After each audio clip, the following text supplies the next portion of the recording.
Hello students, शिक्षा संजोग e learning class को मु तुमको स्वागत करुच्ची।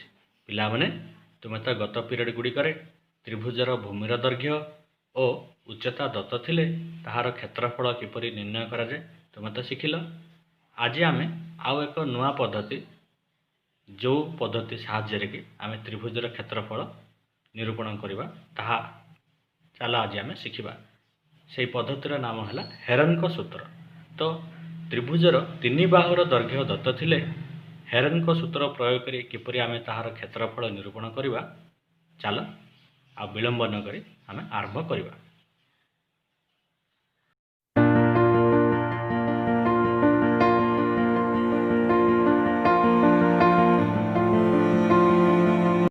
अच्छा पिले, तुमे तो पूर्व क्लास रे त्रिभुजर भूमिर दैर्घ्य और उच्चता दत्त थिले त्रिभुजर क्षेत्रफल किपरि निर्णय करा जाए ताहा तो तुमे शिखिल।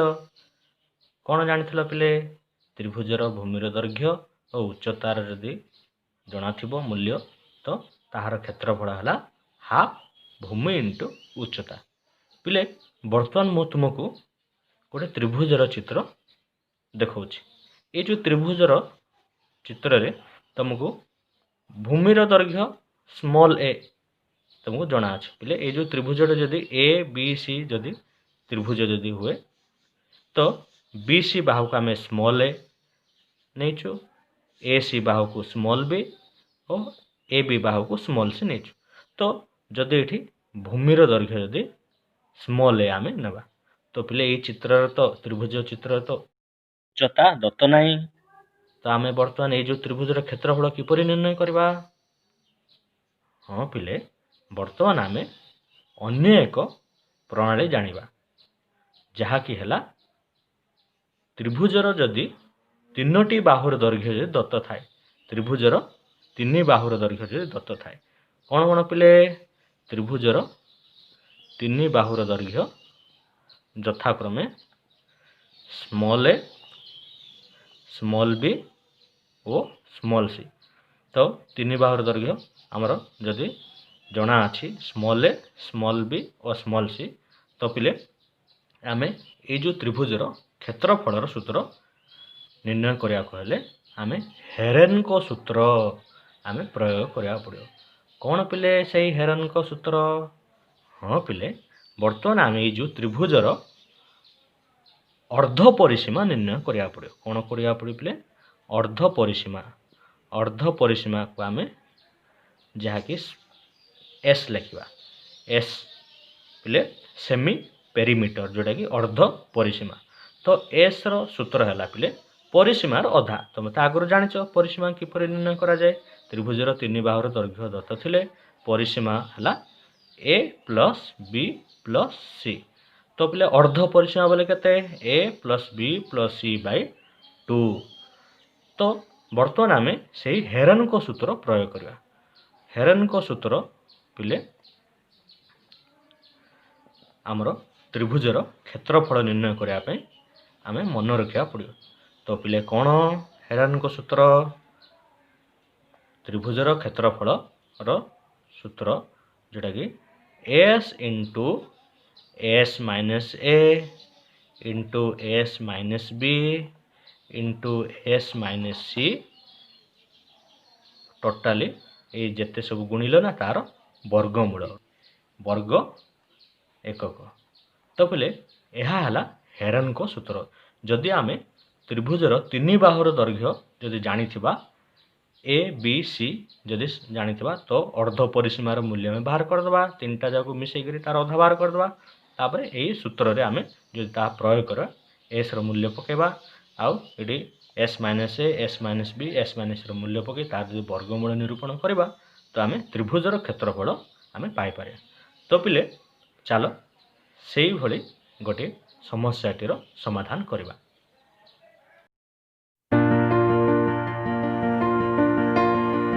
तो पिले प्रश्नटी है गोटे त्रिभुजर बाहुगुड़िकर दैर्घ्य यथाक्रमे 15 सेंटीमीटर, 28 सेंटीमीटर और 41 सेंटीमीटर हेले क्षेत्रफल निर्णय कर।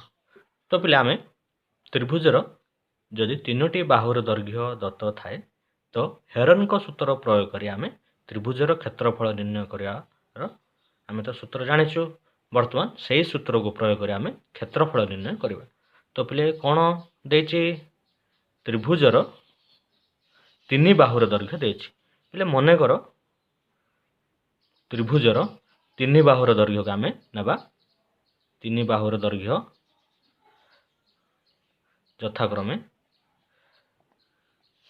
स्मॉल ए जदि नेबा 15 सेंटीमीटर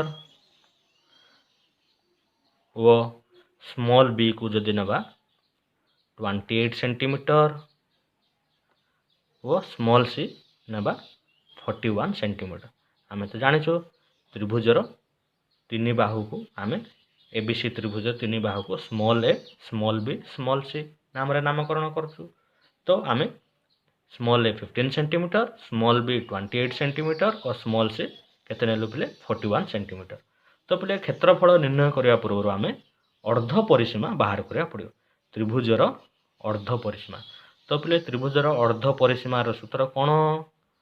हाँ त्रिभुजर अर्ध परिसीमा S is equal to A plus B plus C by 2 परिसीमार अधा परिसीमा जहाँकि तुम्हें केते पिले 15 प्लस 28 प्लस 41 एटा परिसीमा ना तीन बाहुर समष्टि तार अधा हाफ जहाँकि अर्ध परिसीमा। तो पिले 15 प्लस 28 प्लस 41 बाई 2 आम जी कलु के मिसेले के पिले 15 प्लस 28 प्लस 41 हाँ 84 बाई 2। तो पिले 84 बाई 2 के पिले हाँ 42 सेंटीमीटर पाइल। बर्तमान आम त्रिभुजर क्षेत्रफल सूत्र निर्णय करा। तो पिले त्रिभुजर क्षेत्रफल कौन हेरन को सूत्र आम कौन जाचु पिले? हाँ त्रिभुजर क्षेत्रफल सूत्र होची S into S minus A into S minus B into S minus C रो वर्गमूल। बर्तमान मूल्य पकईदा एस मूल्य केते पिले 42 ना 42 इंटू 42 माइनस स्मॉल ए केते 15 इंटू 42 माइनस 28 सेमती 42 माइनस केते पिले 41 रो वर्गमूल। तो पिले बर्तमान आमे 42 इंटू 42 माइनस 15 केते पिले? हाँ 42 माइनस 15 होची 27 सेमती पिले 42 माइनस 28 केते? हाँ 42 माइनस 28 इक्वल टू 14 सेमती पिले 42 माइनस 41 केते? हाँ 1 तार वर्गमूल। बर्तमान बाहर 42 इंटू 27 इंटू 14 इंटू ए सबू जाक गुणिकी आम तार वर्गमूल जब बाहर करा बहुत समय सापेक्ष हम। तो पिला आम सहज प्रणाली में बर्तमान आर वर्गमूल बाहर करा जोटा कि आम प्रत्येक आमर जो संख्या बाहरला ना यहाँ आम मौलिक उत्पाद आम भांगिला जदि आम से मूल्य पकईदेवा से तो वर्गमूल काढ़ा सहज हो। तो पिले 42 रो मौलिक उत्पाद केते केते हम पिले आम केमती लिखा? हाँ 42 ना कौन हम 2 इंटू 3 6 इंटू 7 42 हम ना सेमती 27 को आम मौलिक उत्पाद भांगले के 3 इंटू 3 9 इंटू 3 9 3 27 सेमती पिले 14 इंटू 1 मान 14 ना 14 को भांगले के 2 इंटू 7 14। तो पिले बर्तमान आम यही भाव में ये जो बड़ बड़ संख्या को आम मौलिक उत्पाद भांगल। बर्तमान जो संख्या गुड़िक सामान तुम लिखाई से संख्या गुड़ पाखे सजेक लिखा 2 केतेटा अच्छे पिले 2टा अच्छे ना 2 इंटू 2 दुईटी 2 को गोटे ब्राकेट करवा 3 केतेटा अच्छे पिले 1 2 3 4 अच्छे ना सेमती 2 2टा 3 को पाखे सजेक रखा पिले सेमती 7 केतेटा 2टा अच्छे ना 7 इंटू 7 पिले यार वर्गमूल। तो पिले तुम तो आगुरी जाच आम वर्गमूल बाहर कले तुम जो वर्गमूल चिन्हटी उठेल तो दुईटा दुई बदल गोटे दुई दुईटा तीन बदल गोटे तीन आ गोटे सेमती गोटे तीन है सेमती आ गोटे कौन 7 है तो गुणिले के पिले 2 इंटू 3 इंटू 7 तो पिले गुणिले आम पाइबा 126 वर्ग सेंटीमीटर। तो पिले गोटे त्रिभुजर जदि आम तीन बाहुर दैर्घ्य यथाक्रमे 15 सेंटीमीटर 28 सेंटीमीटर और 41 सेंटीमीटर जदि पाइथिबा तो आम तार क्षेत्रफल ये सूत्र प्रयोग कले केते पाइबा 126 वर्ग सेंटीमीटर पाइबा।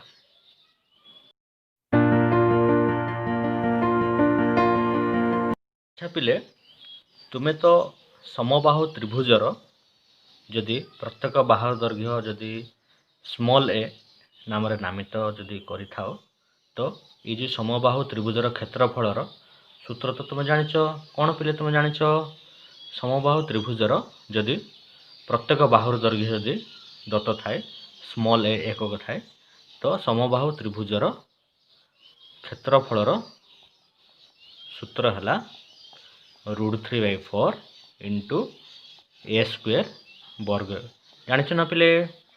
हाँ वर्तमान आम पिले हेरन को सूत्र प्रयोग करी आम किपरि समबाहु त्रिभुजर क्षेत्रफल पाइबा वर्तमान चाल आज आम आउ एक नूतन प्रणाली जानिबा। हेरन को सूत्र प्रयोग करी आम समबाहु त्रिभुजर क्षेत्रफल किपरि √3/4 इंटू ए स्क्वायर वर्ग पाइबा चाल आज आम शिखा। तो पिले ये जो समबाहु त्रिभुजर मनकर ये जो समबाहु त्रिभुजर लेट समबाहु त्रिभुजर बाहुर दैर्घ्य होची तीनोटी बाहुर दैर्घ्य समान ना सबुजाक स्मॉल ए एकक। तो पिले आम अर्ध परिसीमा बाहर करवा ये जो समबाहु त्रिभुजर आम अर्ध परिसीमा बाहर करिया। तो अर्ध परिसीमार सूत्र कौन पिले समबाहु त्रिभुजर तीनटा जाक बाहु को मिसे देवा समबाहु त्रिभुजर ए प्लस ए बाय 2 तीनटा बाहुर दैर्घ्यर समष्टि बाय 2 हेले अर्ध परिसीमा हम तो 3a/2 हम ना पिले। वर्तमान आम हेरन को सूत्र अनुसार ये जो समबाहु त्रिभुजर क्षेत्रफल निर्णय करा। तो समबाहु त्रिभुजर क्षेत्रफल अर्ध परिसीमा को आम स्मॉल एस ने तो पिले क्षेत्रफल आम सूत्र कौन जानचो S into S minus A into S minus B into S minus C वर्गमूल क्षेत्रफल निर्णय पे ए सूत्र जदि प्रयोग कराए एस मूल्य के जानी बोले 3a/2 अर्ध परिसीमा 3a/2 इंटू प्ले सेमती एस माइनस ए माने के 3a/2 माइनस त्रिभुजर तो ये समबाहु त्रिभुजर सबू जाक बाहुर दैर्घ्य समान स्मॉल ए जेतिकी बी सेतिकी सी सेतिकी तो A is equal to B is equal to C जो जगार भी आम कौन तार मूल्य स्मॉल ए ही स्मॉल ए मूल्य ही आम पकेबा। सेमती पिले ये एस माइनस बी माने के 3a/2 माइनस बी रूल्य कौन ये तार मूल्य स्मॉल ए का। सेमती पिले एस माइनस सी माने के 3a/2 माइनस ए रो वर्गमूल। तो पिले वर्तमान आम देख 3a/2 इंटू बर्तमान 3a/2 माइनस ए केते हो पिले लस आग ने 2 हम ना 3a माइनस 2a सबुठी सेमती पिले आमर केते हम 3a माइनस 2a/2 सेमती ये 3a माइनस 2a/2 रो वर्गमूल।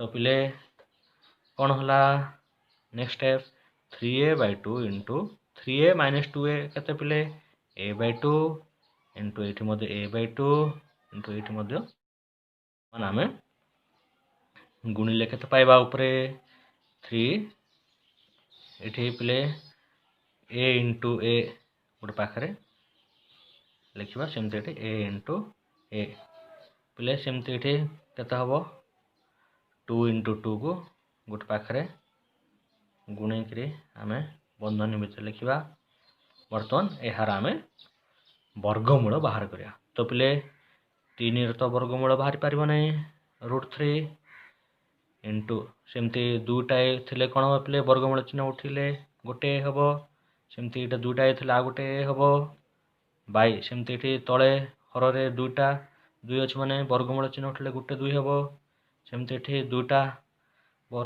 କ'ଣ ତମର ଗୁଣିଥିଲେ ବର୍ତ୍ତମାନ ବର୍ଗମୂଳ ଚିହ୍ନ ଗୋଟେ 2 ହେଲା। ତ ପିଲେ କେତେ ହେଲା, √3/2 ଇଣ୍ଟୁ 2 କେତେ 4, a ଇଣ୍ଟୁ a କେତେ ପିଲେ a² ବର୍ଗ ଏକକ। ପିଲେ ଦେଖିଲ ତ, ବର୍ତ୍ତମାନ ଆମେ ହେରନଙ୍କ ସୂତ୍ର ପ୍ରୟୋଗ କରି ଆମେ ସମବାହୁ ତ୍ରିଭୁଜର କ୍ଷେତ୍ରଫଳ ମଧ୍ୟ କେତେ ପାଇଲୁ ପିଲେ, √3/4 ଇଣ୍ଟୁ a²। ତ ପିଲେ ତୁମେ ତୁମ ଘର କାନ୍ଥରେ କିମ୍ବା ଚଟାଣରେ ତ୍ରିଭୁଜାକାର ଆକୃତିର ଟାଇଲ୍ ସଜାଇବା ପାଇଁ ଯଦି ଗୋଟିଏ ତ୍ରିଭୁଜାକାର ଆକୃତିର ଟାଇଲ୍ର 3 ବାହୁର ଦୈର୍ଘ୍ୟ ଯଦି ତୁମେ ଜାଣିପାରିବ, ତ ହେରନଙ୍କ ସୂତ୍ର ପ୍ରୟୋଗ କରି ତାହାର କ୍ଷେତ୍ରଫଳ ନିରୂପଣ କରିବା ପରେ ତୁମେ ତ୍ରିଭୁଜାକାର ଟାଇଲ୍ ଆଣି ତାହାକୁ ତୁମ ଘର କାନ୍ଥରେ ବା ଚଟାଣରେ ସଜାଇ ପାରିବ।